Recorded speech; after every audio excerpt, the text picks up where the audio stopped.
Good evening, everybody. Welcome to Meta Talk, where we'll be discussing multilateral financial instruments as part of our hybrid Meta Week 2020. I welcome new friends, old friends, and partners who will enrich us today with their information. Maybe I'll start with a little bit of intro. We as ASCAMI and as SIBA, the Euro Chamber of Egypt, we've been working for the past 10 years on a very important task that was supported by both European Commission as well as EIB, where we do a comprehensive survey of every cent that's availed for the Mediterranean, from Morocco to Jordan, every country around the Mediterranean, what's availed from multilateral, bilateral donors, development institutions, development funds, including Arab funds. We've been working sourcing from Mexican aid to Australian aid and everything in between. And the total that's availed is 22 billion euros of grants, technical assistance, and soft loans on first come, first served basis.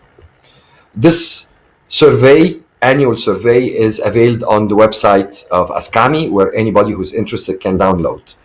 I don't want to waste time since we have very high level experts representing the key players in the region. And without let me start with my dear friend Ingrid, who's the Deputy Head of Unit of DG NEAR, who's responsible for a big chunk of the money that we're operating with. One of them is our regional project, EPSOMED, which is the most important tool for supporting business within the Mediterranean. Ingrid, the floor is yours. Thank you very much, our friend Alaes, and thanks and welcome to all the other colleagues from multilateral institutions. Indeed, my name is Ingrid Schweiger. I'm working at DG NEAR. That's the part of the Commission dealing with what we call the Neighborhood South. So our partner countries in the South, and working on regional programs, but also regional instruments. And let me say the topic of this forum, Time to Transform, could not be more relevant at the moment. What I would like to very briefly talk about, it's what the EU is planning to implement for economic recovery in the region, with a focus on private sector development. And I want to refer to one of the key tools in this context, because we talk about multilateral finance, namely the external investment plan. So on COVID, perhaps 2-3 words on the immediate EU response to the COVID pandemic in the MENA region before talking about our longer term approach for post-COVID economic recovery. We are still all in the pandemic. Hopefully we will be out very soon.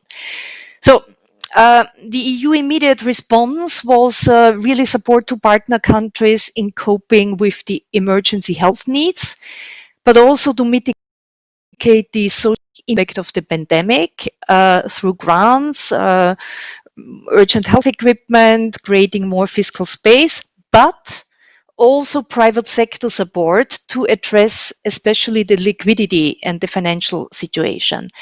And this we do mainly by working through international financial institutions. And I'm very happy to note that many of our partners are on the panel. I see EBRD, EIB, World Bank, and so forth.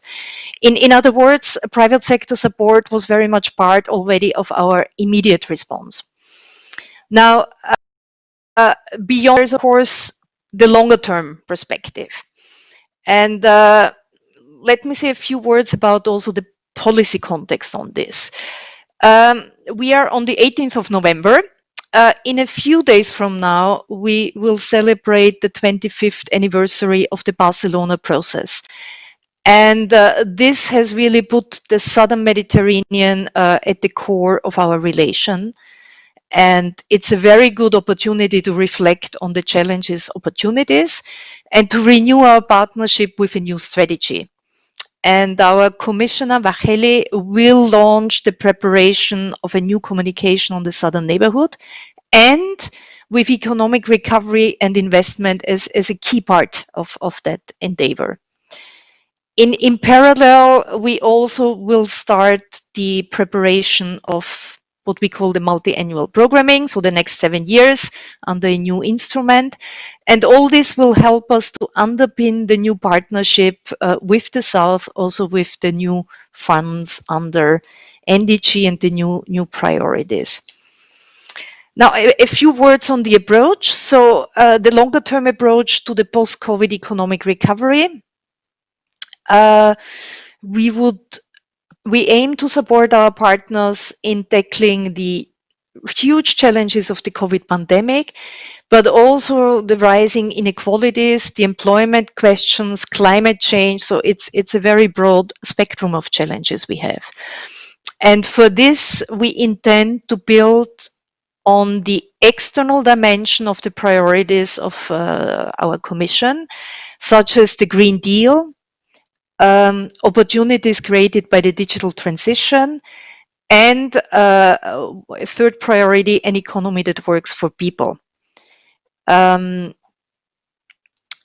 So under this theme of an economy that works for people, it's not just a sustainable economic recovery in the region, but it's also, more attention to reduce inequalities, to deliver on decent jobs, especially for young and the women. And this includes new business models such as social entrepreneurship, green economies, financial inclusion, and so on. I have mentioned the Green Deal that will also be at the heart of our approach, talking about clean energy transition, climate resilience, better use of sustainable, of natural resources. Because as we know, the MENA region, it's the world's most affected region by climate change, and we really need innovative solutions there. And the last major theme, the digitalization, we have seen in COVID what huge role that plays and what a quantum leap we all did, not by choice, but by necessity. And we will promote digital transformation, supporting investment in digitalization, but as well as skills and entrepreneurship. In summary, to support the post-COVID economic recovery, we really want to push this forward-looking agenda for the green digital transition with a focus on private sector development and putting micro and small and medium-sized enterprises at the center of this because they are the engines for job creation. Now, let me zoom in on the key tool we want to use in this context, namely the European External Investment Plan. This is something where we work hand in hand with European and international financial institutions. And the policy objective behind it, it's really jobs, growth, and prosperity. And in a nutshell, the background, as we all know, funds from the public sector are not sufficient to meet the massive investment needs of the region, and even more so after COVID. We talk about infrastructure, we talk about energy, digital, green, SME access to finance, financial inclusion. All this requires that other actors are mobilized, notably financial institutions with their instruments and the private sector. So here we work via financial institutions through two main tools, blending, where we mix financial instruments with grant money from the Commission, and guarantees to de-risk investment, to make it possible to bring in actors who would not invest under these conditions. When all this was launched in 2017, an amount of 4.1 billion euro was dedicated for guarantees and blending projects by 2020. And if you count in the leverage effect of about 10 times, we are talking about 44 billion euro in overall investments. The good news is that by the end of last year, we exceeded these expectations.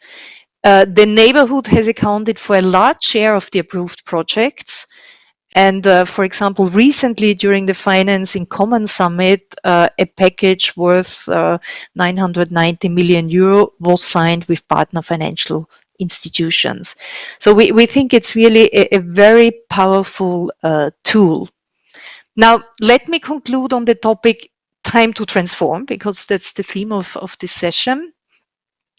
We want to build on these successes and increase the allocation for the guarantee for the future programming. So that's an issue of quantity, of making more funding available for the economic recovery. But, and here I come really to the effect of COVID and the context of COVID, we have to look more closely at the quality of the investment. I mentioned an economy that works for people. So the vision is really to have investment as a tool to work for people and with an impact on society. And this entails questions, how to ensure linkages of investment, FDI to local economy. How do we get the good spatial distribution of the gains from investment? Not just in the capitals or the coastal areas. There are rural areas, there are different parts of the country. How to ensure inclusion of vulnerable groups, the inclusive finance idea, and how to really target investment for job creation. Just a few ideas and examples, also how this could be useful for next generations. So partly we do this already. I want to mention, for example, a large microfinance fund, Sanad, we set up under the EIB with KfW, which targets vulnerable groups and women, and which was reinforced under the immediate COVID response because they were the most exposed and it needed new funding. On another level, we recently organized with the UFM and the German presidency a forum with the theme Jobs through Trade and Investment. So to zoom in on this role of investment on job creation.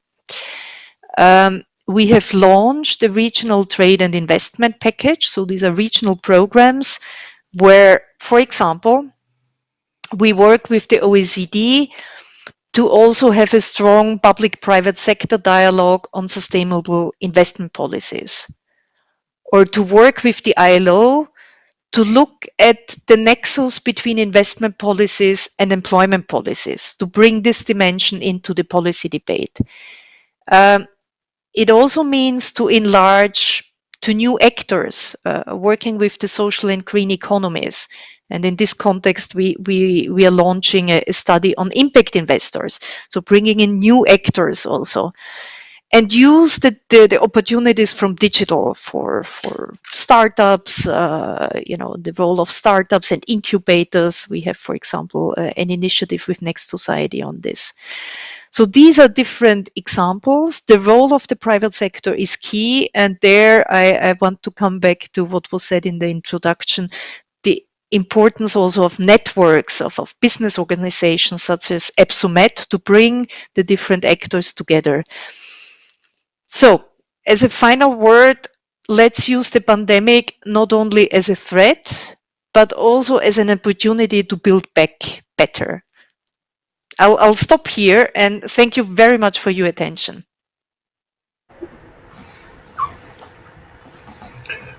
Thank you very much, Ingrid. It's always a pleasure to have you with us, and thanks for the overview of what the European Commission intends to do.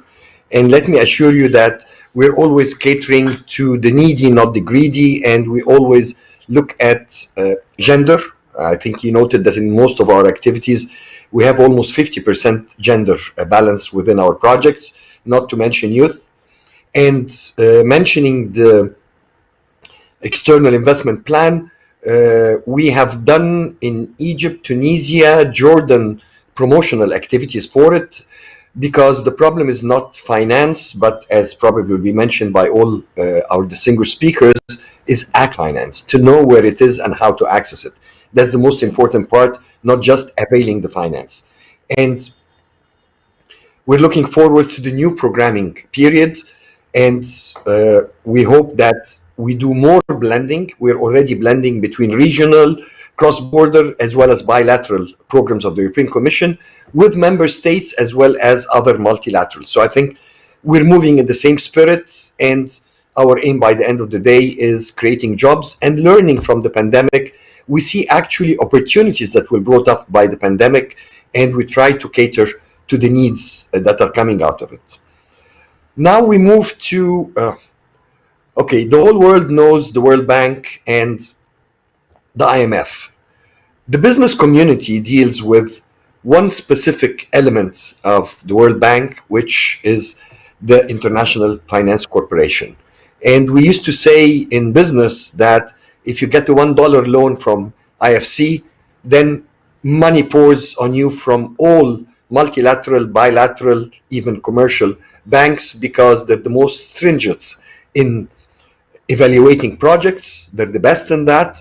And if we see the portfolio in the North Africa and East Mediterranean region, we see lots of very important projects by private sector that were funded by IFC. And it gives us great pleasure to have with us Mr. Soufiane El Aissa, the Regional Head of Operations within the MENA region, who my understanding is also in Egypt. So, Soufiane, the floor is yours. Thank you, Dr. Ala, for the introduction. In fact, I'm based in Dubai. And good evening, everybody. It's my honor to be here today. I think it's very difficult to speak after Ingrid, because I think she laid the foundation, in terms of the importance of the role of the international community, especially like IFIs and the multilateral development institution, not only in responding to COVID, but also, in my view, to addressing some of the pressing development challenges and unlocking some of the opportunities in the region. So, in fact, I'll try to build on what Ingrid mentioned in her remarks, and to highlight a few key issues when we talk about MENA region.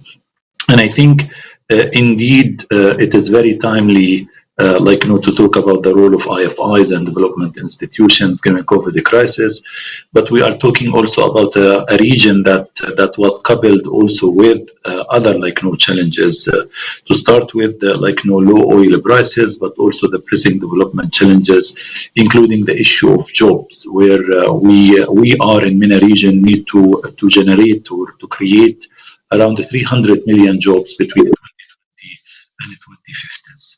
And here, Dr. Ala, you mentioned the issue of gender. I can't agree with you more about the importance of this issue, not only in terms of direct intervention, but also as we do as IFC and the World Bank Group to mainstream all our activities, gender issues into our activities and projects. And one of the estimation basically that the region is missing around $2.7 trillion of contribution to GDP because of lack of full integration of women into labor market and utilizing the economic opportunities. So I think these are important development issues, but also opportunities. Then the traditional development challenges that we talk about, debt to GDP, the limited space for governments to spend on infrastructures, health and education, the dominance of the public sector, and of course issues related to challenges related to access to finance, especially for SMEs, addressing the issue of infrastructure gap, and of course the climate business and water shortage. So you can imagine the type of challenges. And I should say that some countries in the region before COVID moved in the right direction in terms of creating a healthy and enabling environment for doing business. You see many countries in the region, in fact, were ranked highly as part of our doing business report. And secondly, many countries, or several countries to be correct, especially Egypt, were managed to engage in reform to stabilize the economy and to create a macro context that could move the economy to new directions, without underestimating, of course, other challenges that all of us we are talking about. So this region of course, has unique development challenges, but also opportunities. A lot of work being done by us and other European institutions that the colleagues are representing. And I think one of the key area for all of us, which is the theme of the discussion, is not only our role is important, but even the coordination among each other is important, and also the work closely with governments and the private sector to ensure that we are basically implementing and pushing forward the right development and reform programs needed to unlock some of the opportunities and to create the jobs needed for the population. Now, in terms of our response to COVID, and I think this approach is not only driven by MENA region, but it has a global I would say umbrella and response to this crisis, because it's not only in a region that passing through this tough times. I think it's a global agenda, and here we are focusing on a three key type of intervention. Number one is relief, and mainly here we are trying through few facilities that we have. One is what we call it 8 billion fast track facility, that trying to ensure that our clients and our private sector actors in the region stay in business and provided working capital to continue their businesses as needed and to deliver the services needed for the population. And then another important global initiative is what we called a global health platform.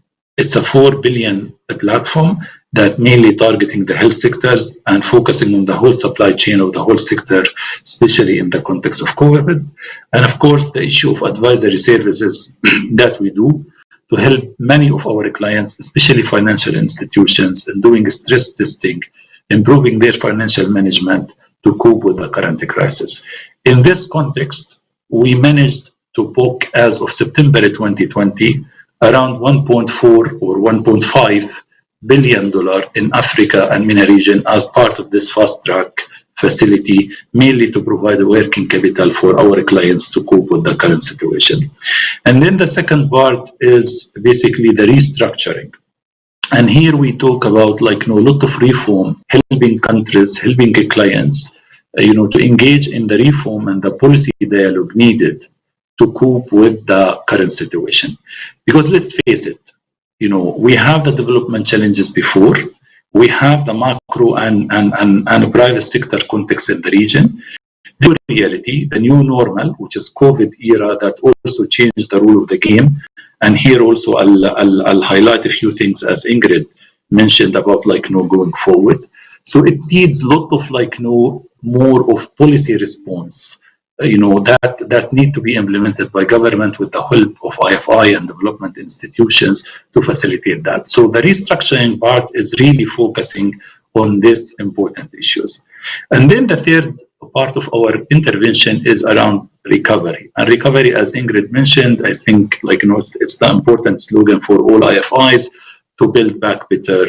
And here, what we are trying to do somehow, to focus on creating new markets and creating economic transformation in some of the countries that could not only address development challenges, but also unlock the potential for the private sector in a way to support the growth and job creation, and to create, at least in the context of MENA, the basically the job needed. Here, I would emphasize the importance of advisory program that we have in MENA region. Like other IFIs, especially European IFIs that are represented here, we have a quite significant advisory program, more than 100 advisory projects in the region, from Mashrek to FCS countries to North Africa. And then we have also the new pillar, which is mainly focusing on what we call it upstream, and upstream mainly focusing on unlocking some of the opportunities for the private sector. And here we have long history of doing that even before. I think we as World Bank Group, with the help also of other IFIs, if you hear about the major, one of the largest solar project in Egypt was unlocked because of some of the policy dialogue with the government, the enabling environment, and then the role of IFIs that we did. So we are aiming to replicate that, to create more opportunities, more investment by private sector, especially in the key areas that we focus on, addressing infrastructure gap, the issue of a climate business, and then the issue of supporting access to finance, and of course focusing more and more on issues that related to jobs, especially the issue of education, entrepreneurship, and of course digital economy, which is the most important area going forward. Maybe to summarize and try to conclude my intervention, few things. I think MENA region, like other regions, the new normal or the new COVID era, it created new realities. And also, as Ingrid mentioned, I think the issue of job is extremely important, but also the future of jobs is very important. What kind of jobs that the market should create? What kind of skills that young population from MENA region should enjoy to utilize some of the opportunities that coming. Here, the issue of digital is very important. And I think this crisis proved to all of us that, and this meeting, without having the digital platforms and infrastructures, such meeting even will not take place, will not be possible. And here in MENA region, I think I would say that we need to go a long way before we develop the right infrastructure for that, but also to use it as financial inclusion model, especially for women and SMEs.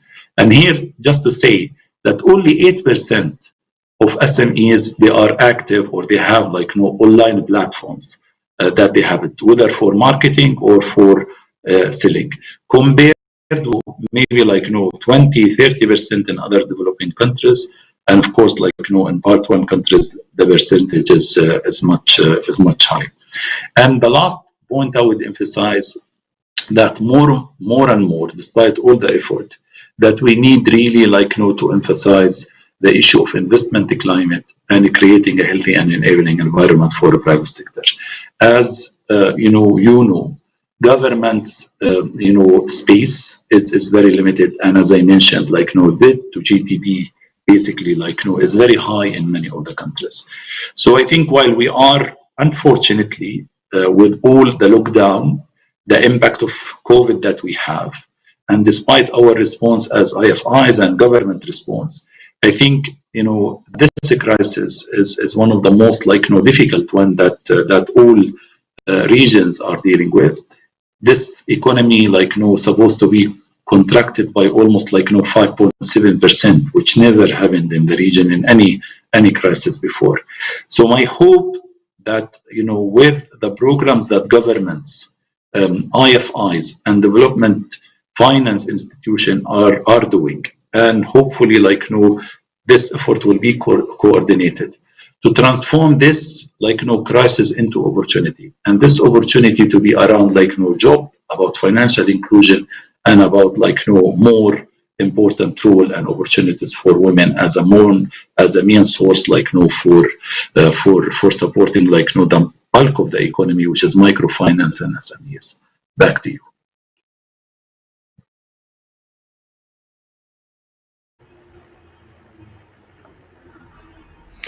Thank you very much, Sofiane. What you said was really music to my ears, and maybe I can summarize it in two short words: blending, enabling environment. And you rightfully mentioned, used Bimban as an example. In less than 3 years, it became the largest solar farm in the world, just simply and by private sector, and thanks to IFC in that. And simply because the government decided to be the highly needed regulator instead of the inefficient operator it is, and the private sector became the operator instead of being the spectator. And I think this is a classical example of when governments really move in the right direction, paving the way for the private sector to do its job, then development starts. And maybe I have to highlight and say thank you to both you and Ingrid as institutions, and I'll add to EIB and EBRD, because during the COVID period, with the technical assistance that was provided directly through you or through projects that we're operating, we managed to enact 2 presidential decrees, 4 prime ministerial decrees, 2 governor central bank decrees, and 38 ministerial decrees that helped pave the way for the private sector to operate. And today, for example, in Egypt, we have platforms for SMEs double the number we had before COVID. So it really was an opportunity, but thanks to donors, DFIs, and our development partners who helped us do that. Now I move to the new player in the region, EBRD. We've been fighting for years to get EBRD on board, to make all our countries of operation. And when they came with a storm.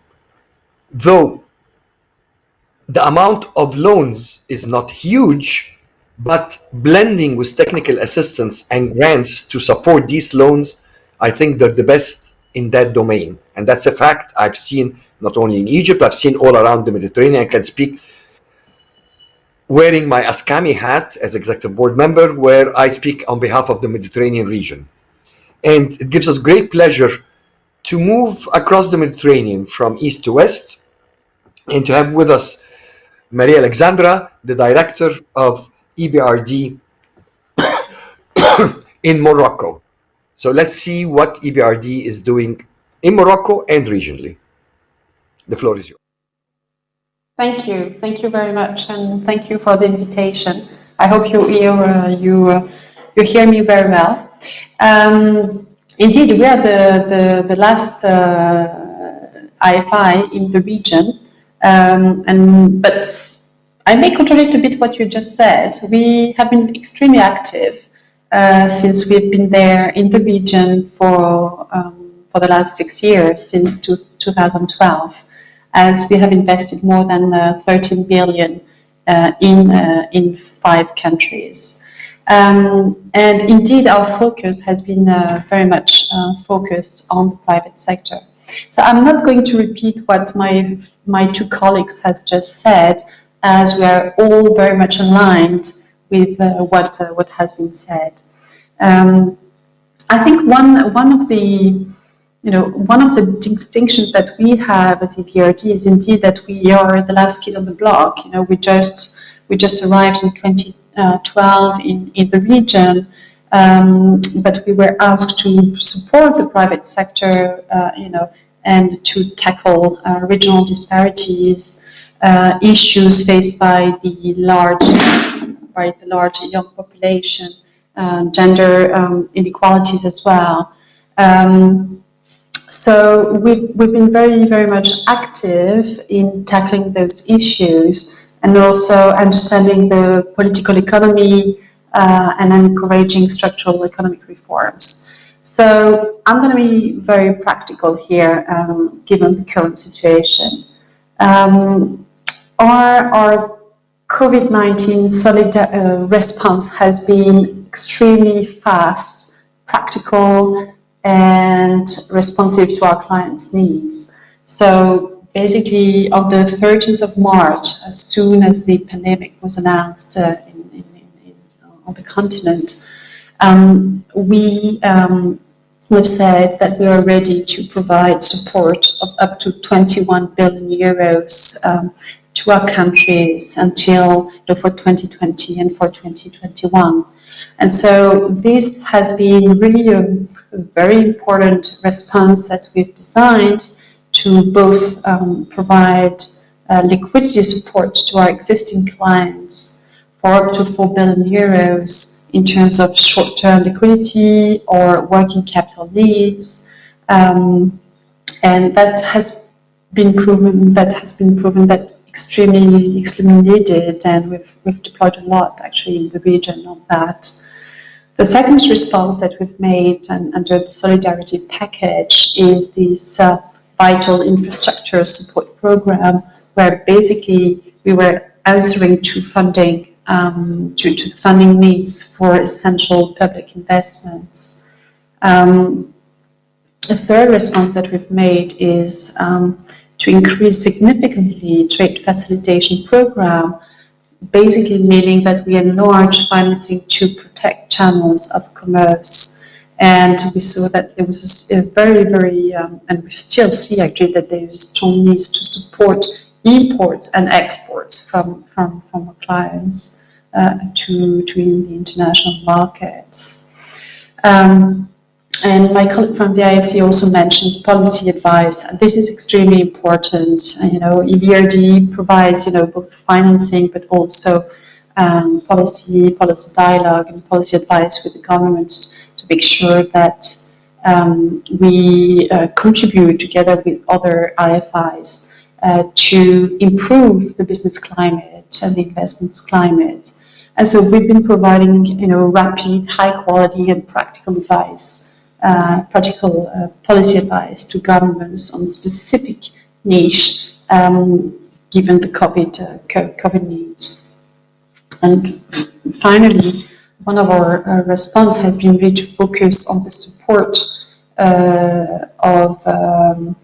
to SMEs, to small and medium companies, by providing digital trainings and support so that they focus on how am I going to manage my liquidity needs, my operational needs right now, given the crisis of the short term, but also of the medium term and long term.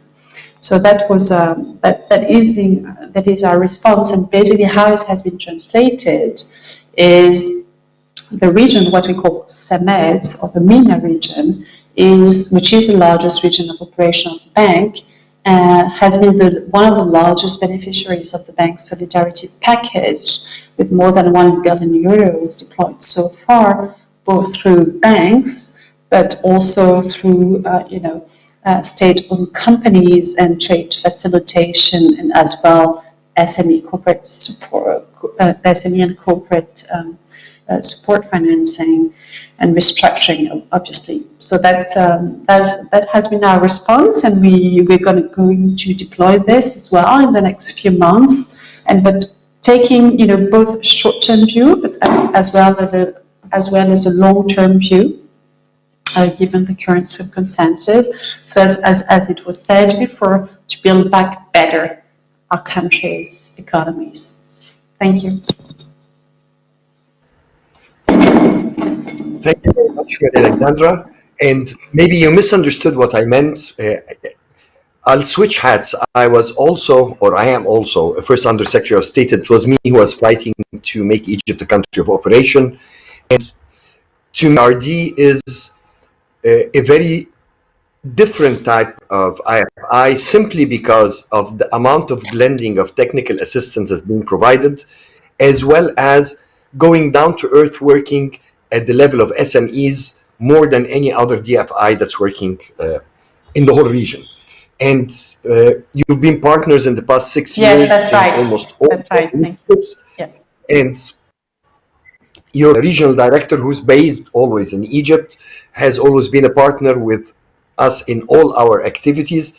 And maybe switching to the macro level, there is huge support that's being provided, improving the business climate, and especially when it focuses on micro and small enterprises, as well as gender issues. And let me maybe mention one important thing with the support of EBRD. We are having a huge initiative for financial inclusion for 1 million micro enterprises in Egypt. So that's a huge initiative where most of the funding is coming from Egyptian banks, but the structure and the technical assistance is from EBRD. So EBRD is doing an excellent job down to earth, which is very important. Now moving to an old partner for the past 20 years, maybe, showing my age, the big white elephant, the number one investor in the region, the European Investment Bank, which started first financing mega projects, then started doing the two-step loan through local banks, and then started doing technical assistance, which is a new game that in the past 4 or 5 years was being provided, and focusing at the start mainly at blue economy, green economy. So we're talking about renewable energies, energy in general, water, wastewater, and then moved into ports, airports, and now industry is taking a bigger share. But what's most important is the majority of the funding of EIB is now for the private sector, not for governments. And it gives me great pleasure to have Mr. Jean-Luc, who's the head representative for both Tunisia and Algeria, so we're moving away from Barcelona. Jean-Luc, the floor is yours. Thank you very much, Mr. Secretary General, and good evening, everyone. Well, I have almost nothing to add to what you just said. I think you said it all. Maybe just one little correction, if I may, is that although we are more and more focusing on the private sector, indeed the public sector financing remains predominant also in the region. But definitely with the COVID crisis and under the new programming period with the Commission, clearly our effort will go more and more to support the private sector. And I will tell you how we are going to do this in a moment. I don't know if you can see my few slides that I had prepared for to support this presentation, if it's possible to show them. If not, I will just remind people who don't know the EIB very well that indeed we are a EU institution. Okay, so you can move to the next slide. Yes, please, again. Just a few figures to remind what EIB is. So it's a EU institution which was established by the Treaty of Rome in 57, 58 in actual fact. We are predominantly active in Europe, but we also cover a large number of non-European countries, more than 100 actually. And we have offices we are based in Luxembourg, and we have offices in more than 50 countries around the world. Next slide, please, the two next slides, because there is a kind of title in between. You can see here that although the majority of our funding still goes to the EU, there is a big chunk of it, which is 8 billion euros, which goes to non-EU countries. And among the countries outside the EU, the MENA region is the one that receives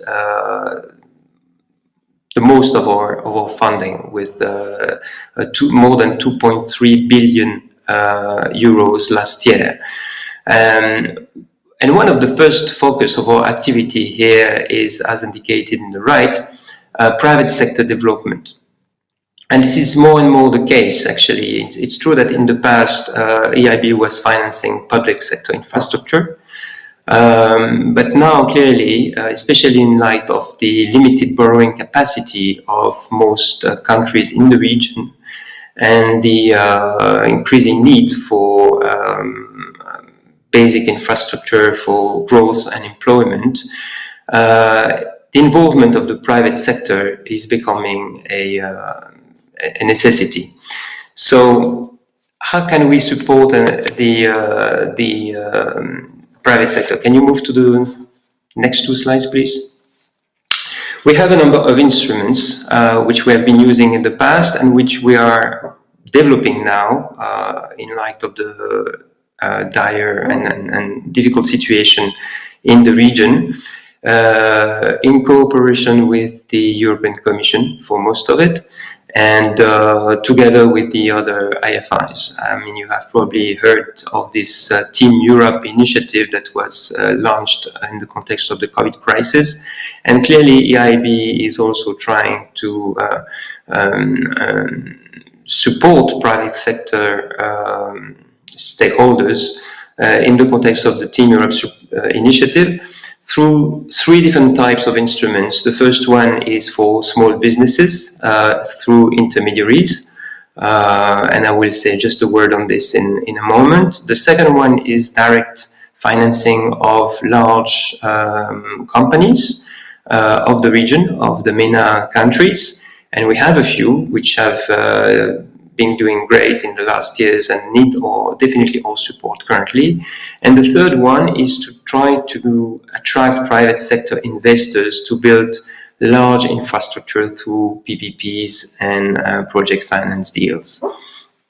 So if I can move to the next one, please, one. Yes. So this describes, I'm not going to enter into the details, but I will just give you a few recent examples of what we did to support micro-entrepreneurs, SMEs, and mid-caps in the context of the COVID crisis.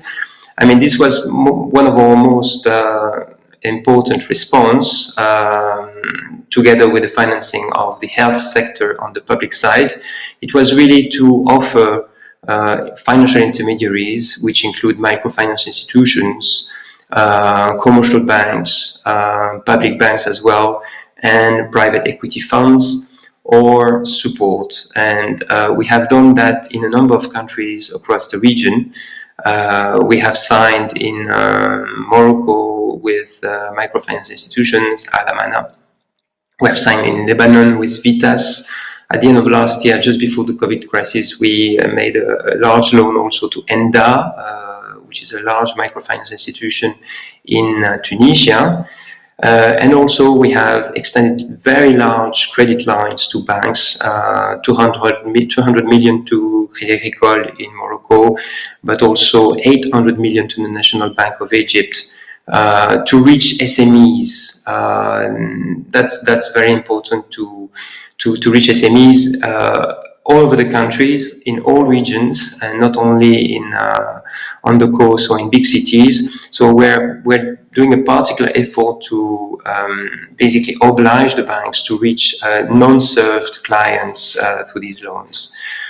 If you can move on to the next two slides. In the corporate world, these are a few examples of recent deals that we have done in the region. This is really something that we will try to develop in the coming months and years, trying to, in a way, support the development and investments of this group in the region.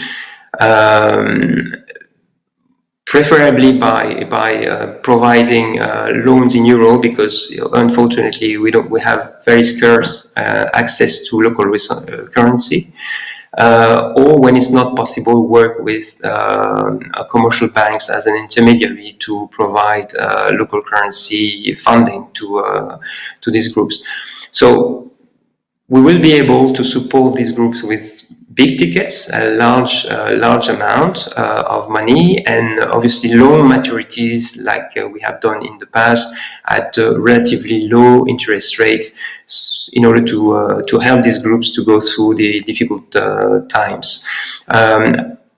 All these investments will be creating growth and jobs.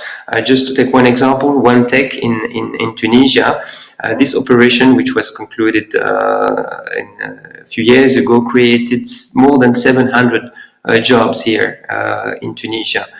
So that's really a win-win situation. When you create job, you obviously create growth, and you create fiscal revenues for the state, and so on and so forth.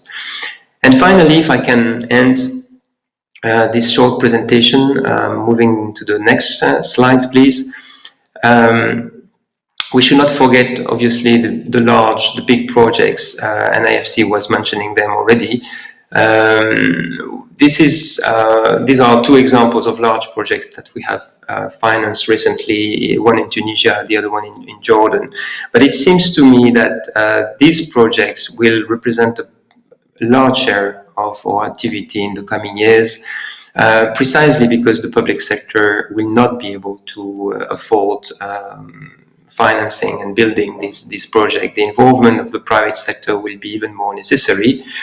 And I see a couple of sectors where this type of private sector involvement will be relatively easy to do. Obviously, the production of green energy is one of them. Also, the solid waste management can be another one. Access to water with the desalination plant, for example. We have financed a large desalination plant in Israel a couple of years ago as well. I mean, these are areas where indeed we need to have, all of us, together with the other institutions, a role here to crowd in private finance to make sure that these projects are well prepared through technical assistance and also screening of environmental and social consequences and impact of this project. And this is where we IFIs have a big role to play. So maybe one word to conclude, again, is that in the context of the next MFF and during the next programming period, we will intensify our efforts to support the private sector, probably along three main objectives. The first one will be climate. I mean, EIB is definitely positioning itself as the climate bank, and we will only finance investments which are in line with the objectives of the Paris Agreement. So that's the first theme. The second one is to increase access to finance for all types of entrepreneurs, from micro entrepreneurs to large corporates. And the third one is, as my colleagues already said, innovation and digitalization. I think these are the three themes around which we will work together with the Commission and our partner institutions in the coming years. Many thanks. Thank you very much, Jean-Luc, for this excellent overview. And I know it's not easy to put billions in a couple of minutes, but maybe one important thing is the legacy of EIB within the region. You're the ones who introduced non-banking instruments, whether we're talking investment funds, venture capital, into the region. And these are the self-sustained instruments that you created that today are supporting SMEs and micro enterprises throughout the whole region. This is one very important thing besides the infrastructure, besides the green economy and the blue economy and all the other elements that you were touching. To that, we are grateful as private sector. Now moving to the real multilateral, the United Nations. And it gives us great pleasure to have the United Nations Capital Development Fund with us today, and its senior investment manager, Mohammed Abadi, will be joining us. Mohammed, the floor is yours. Thank you, Mr. Moderator, distinguished panelists and guests. Thank you for having me today. Just as a quick introduction, the United Nations Capital Development Fund, UNCDF, we focus on making public and private finance work for the poor in the world's 47 least developed countries and developing countries. So we have a very specific focus on the South. We have a capital mandate and instruments that we offer to our clients in the last mile finance with the objective of unlocking public and private resources, especially at the domestic level, to reduce poverty and support local economic development. So that is in a nutshell what UNCDF focus is. Now, maybe in order not to repeat what the previous distinguished panelists have already mentioned, maybe I can focus my intervention on two areas. The first area is the issue of urbanization in developing countries. And the trends really clearly show that it is happening at such an unprecedented rate. We see small villages and towns evolving to urban cities or towns at a rate that does not catch up with the infrastructure needs, creating a real overload on the existing infrastructures and the inability of local governments and municipalities to meet the basic needs and demands of their own people. That is the reality today, and the trends speak for themselves. So, but to top it off, many cities and local governments in the developing countries also largely depend on fiscal transfers from central government with very limited authority over their own source revenue. So, such as, for example, like tax collection, right? Although in the most part, they are responsible for the tax collections and the revenue stream, but the vast majority of that gets transferred upward to the central government, and as such, it has, very limited control over their own source revenue and local management and in the investment cycle. So to add to that complication, I think in many developing countries, the national policies might not always provide also the flexibility for municipalities to access capital markets, to access blended finance instruments from IFIs, from international development institutions directly. And that limits the financing flows available at the local level, which is where most development efforts are needed, and where almost over 50% of the SDG targets, which all national governments has signed up to, must be met. So I think we can all see where the picture is going. You have over 50% of the SDG targets to be met by cities and local governments, but they barely receive less than 9% of financing flows down to the local level. So how are we really going to meet realistically the SDG targets moving forward, looking at infrastructure investments that can catch up to the increasing in urbanization and people's needs? And, and so it leaves us here at, a kind of a choice that we have to make. Either we build green cities and municipalities that provide quality lives for the next generation, or we face a paradigm shift here in our existence with millions of people facing enormous challenges in their lives, and many of whom will choose to migrate, which is, one of the reasons why migration trends have been on the rise in the Mediterranean region. So at UNCDF, we see this as a challenge and opportunity, especially as a result of the COVID-19 crisis.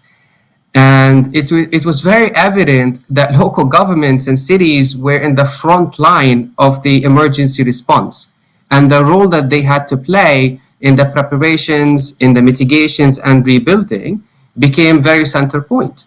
So here we start to now think, okay, well, what is the role of the private sector then in this discussion, and what is the role of the private sector in fostering local economic development and the challenges faced at the local level?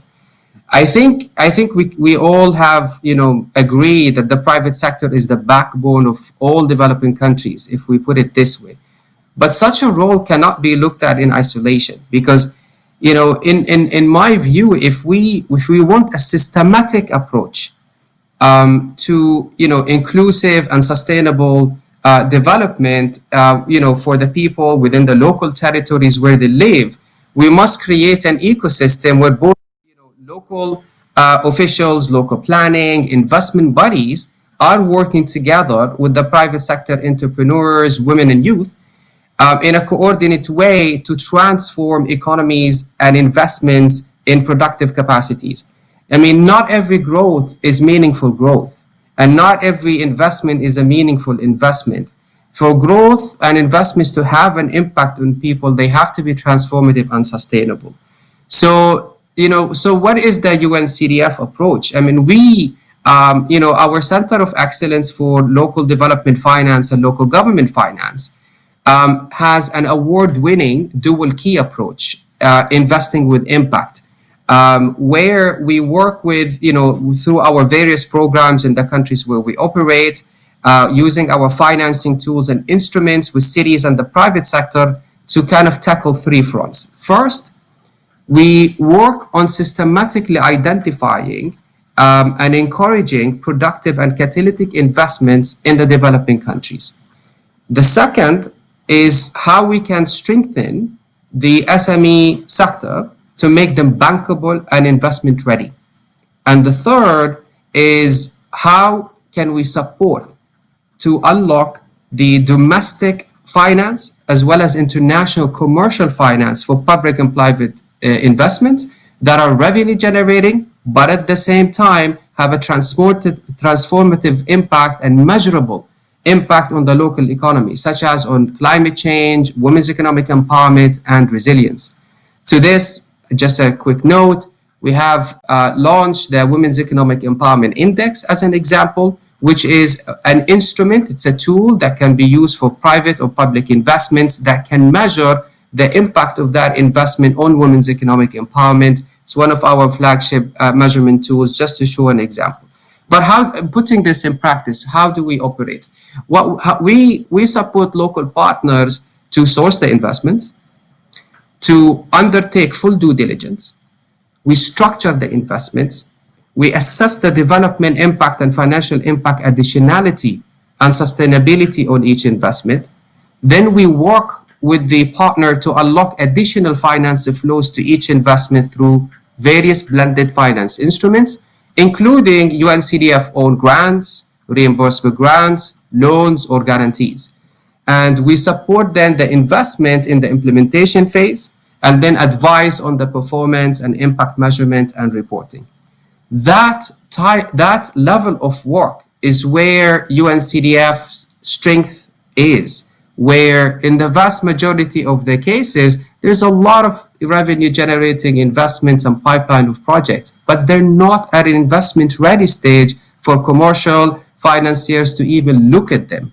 That's where we come in. We prep those investments, we invest in them, we structure them, we de-risk them, and we put them at an investment ready stage so that other financiers can come in and unlock the domestic and international finance to them.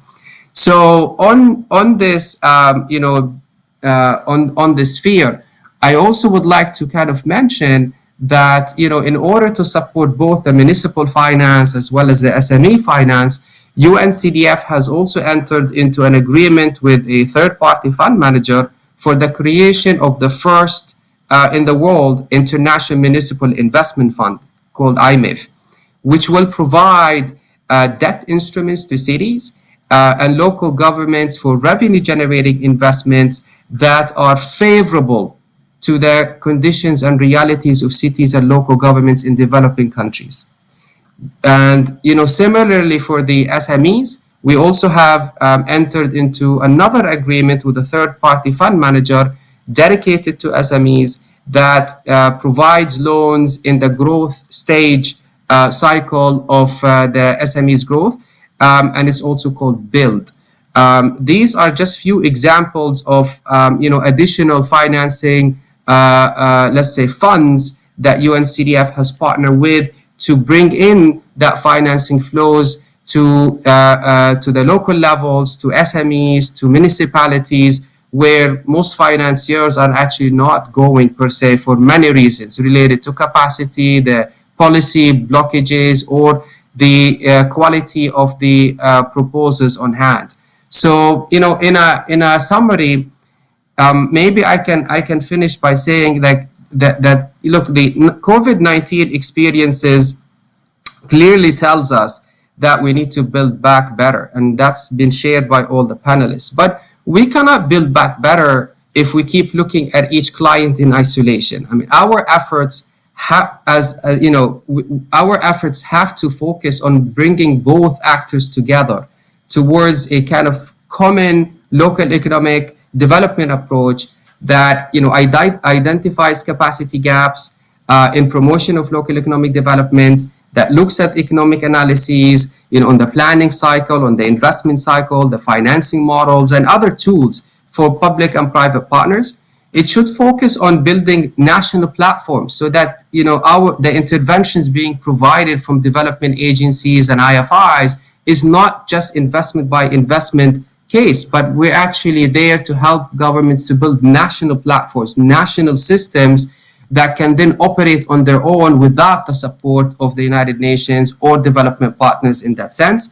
And then, also we have to look at, what is the enabling environment that we need to work and support governments and the private sector to improve, from, how we can look at the credit guarantee schemes, specific policy and legislative and regulatory support to unlock, barriers that does not enable private sector and the municipalities to access additional financing flows.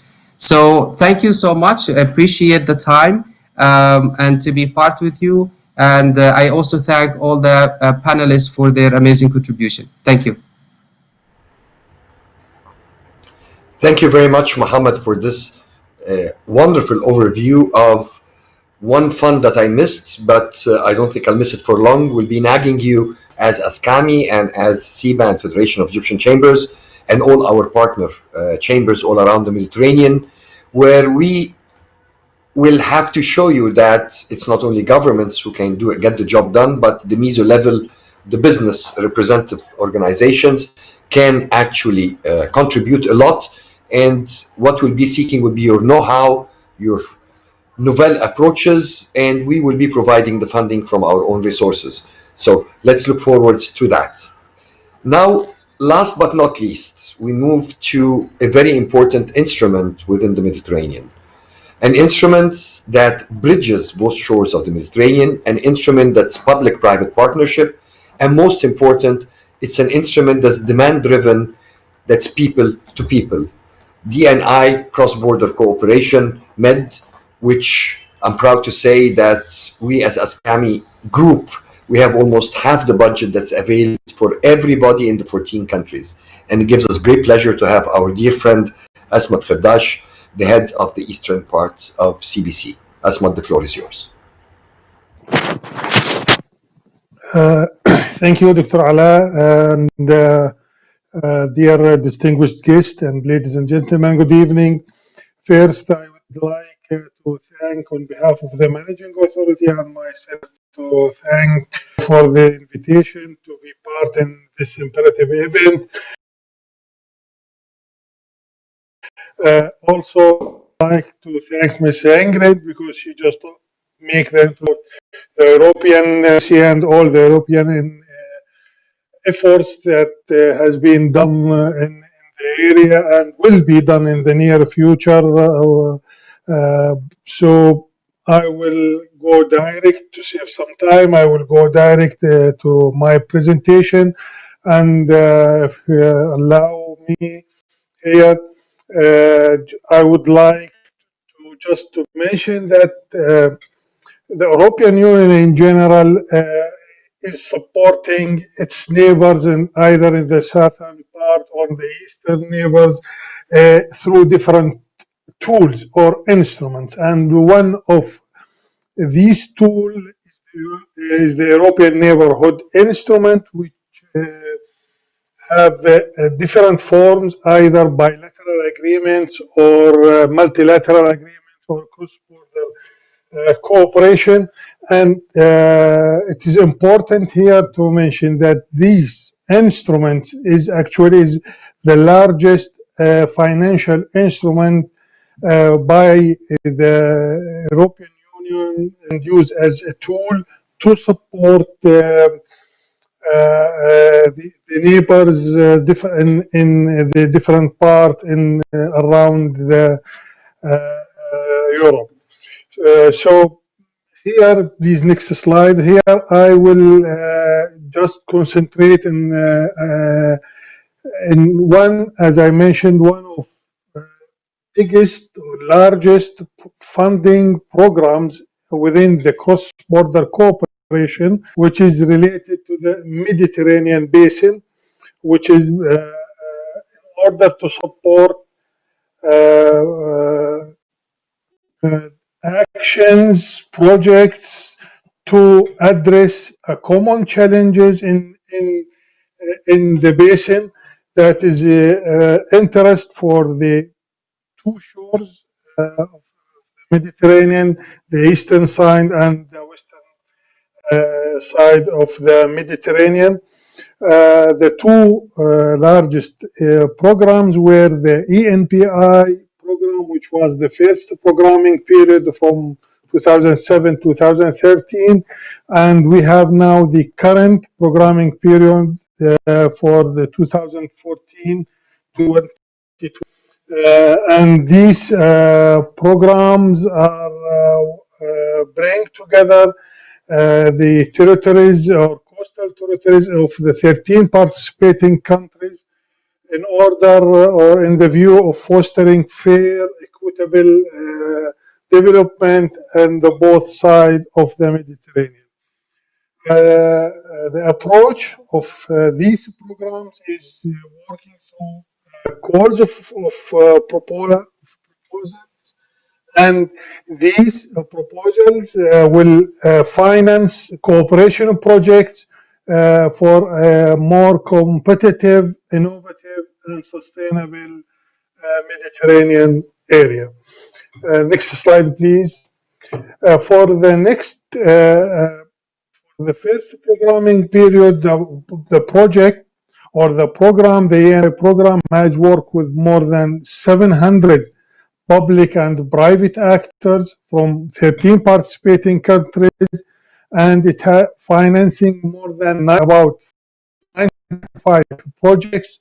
And we were lucky, or we were happy, that all these or most of these projects had exceeded the expectation in terms of outcome, on the partnership, on the stakeholder commitments. Here we can see some of the key figures about the main outcomes and good practices that were available and have been achieved during the first programming period. And these, for instance, we have the program through the different projects has supported more than 340 startups, has reached very good outcome and results on environment, on renewable energy, on working on people themselves.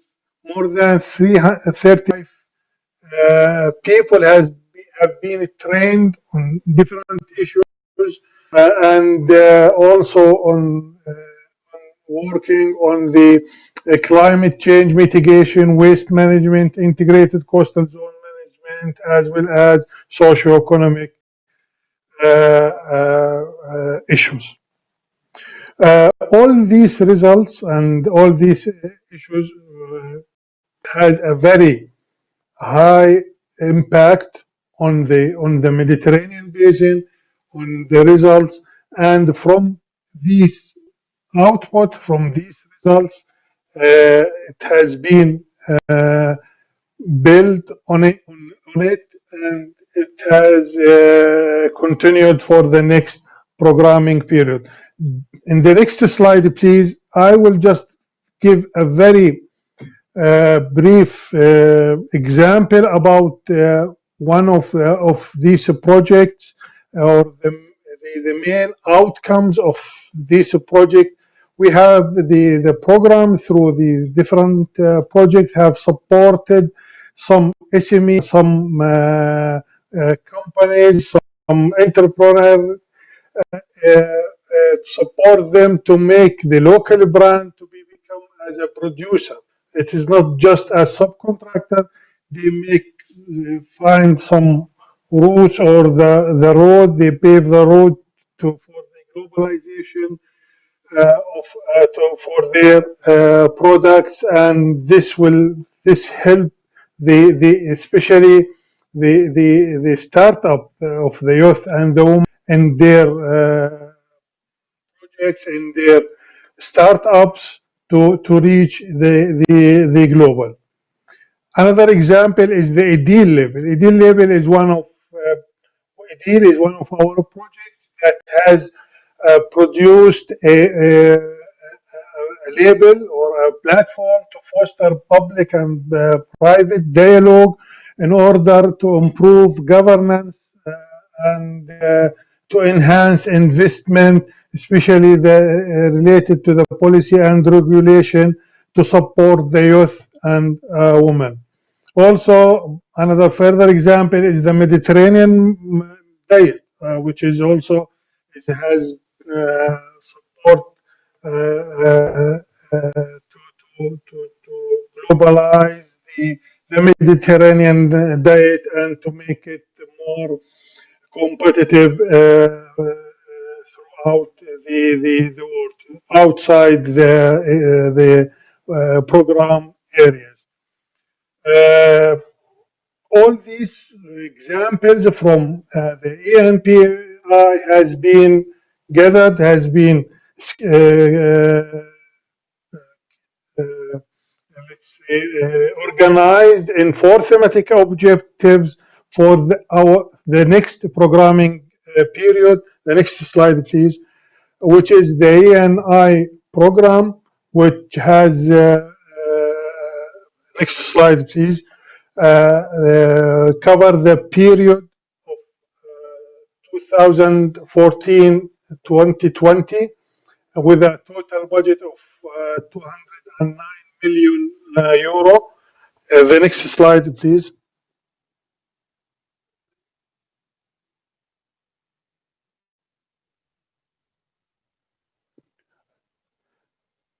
Okay, in the next slide, we have launched 3 calls for a proposal.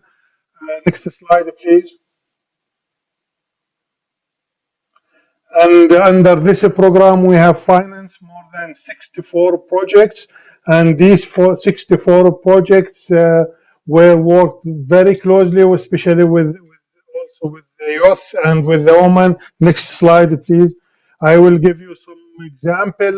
One of these projects is the Best Mid-Grape project, which is used the winemaking waste in order to have a nanotechnological products for cosmetics or for some products that for human health. Next slide.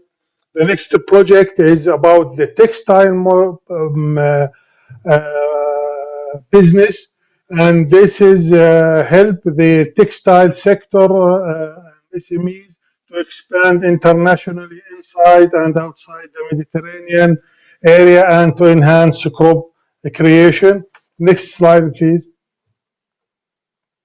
Also, in the program, under the current program, there are more than 7 million euro as a financial opportunities under different subjects: business creation, tourism, environment, innovation, and it is more related to the youth, young people, women, and for the SMEs. This is not the end of the story. Next slide, please. The ENI, the instrument, now is preparing the program for the next programming period, 2021-2027, and all the works to prepare the document and the rules and the joint operational program is now under processing. So regarding it will cover different objectives.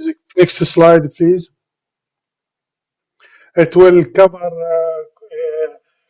greener Europe, general greener, low carbon, more connected Europe. Also, it will work with some specific objectives, cooperation, governance for Europe and its neighbor, and safer and more secure Europe. This is the program, how the program is working in general regarding the subject of today and how the program is responding to the COVID-19 pandemic. The program with its projects have rapidly adapted to the COVID pandemic and contributed to the global effort to address its consequences on the European, Euro-Mediterranean region.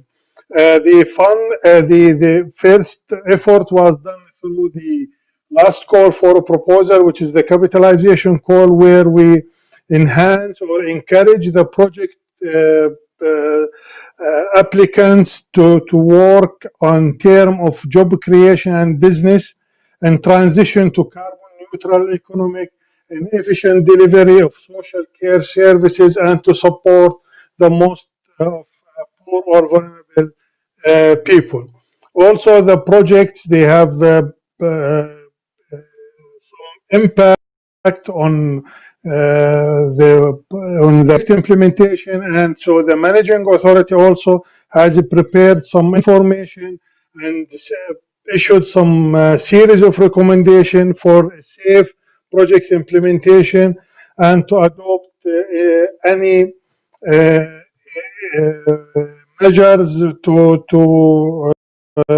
overcome the pandemic effect and the negative impact on the project implementation. So this is in general how we are work with the in these two programs, and there are a lot of information, and we are available to support and to give further details. Sorry because for the time limitation, which make me go very faster. So I hope I give clear information to you. And again, thank you for inviting us, and I will be very happy in case for any clarification. Thank you.